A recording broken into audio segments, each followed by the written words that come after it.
रात भर न चल को छोरी डीजे वाला गे चुम्मा तोरा लल को छोरी डीजे वाला गे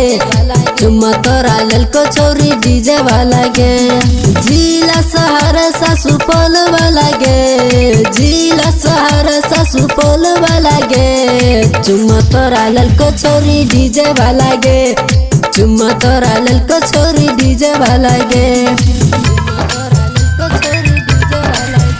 अखन अपने सब सुन रहल छी रोशन रंगबाज को जहन तू सोच रही होई गेल गे डीजे वाला तोरा पे मर गेल गे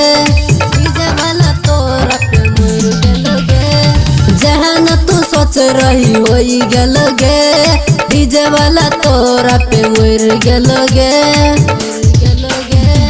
गाँव घर में हमारा भेलै लगे गाँव घर में हमारा भेलै लगे चुम्मा तोरा लल को छोरी डीजे वाला गे चुम्मा तोरा लल को छोरी डीजे वाला गे चुम्मा तोरा लल को छोरी डीजे वाला गे डीजे उमेश वाला गे सुखीपुर बाजार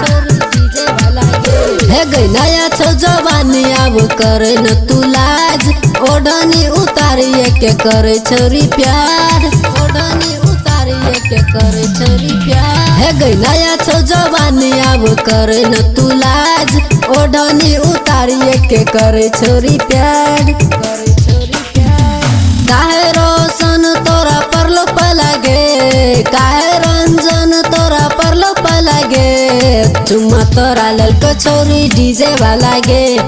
चुम्मा तोरा लल को छोरी डीजे वाला गे डीजे वाला गे धर्मा रिकॉर्डिंग स्टूडियो।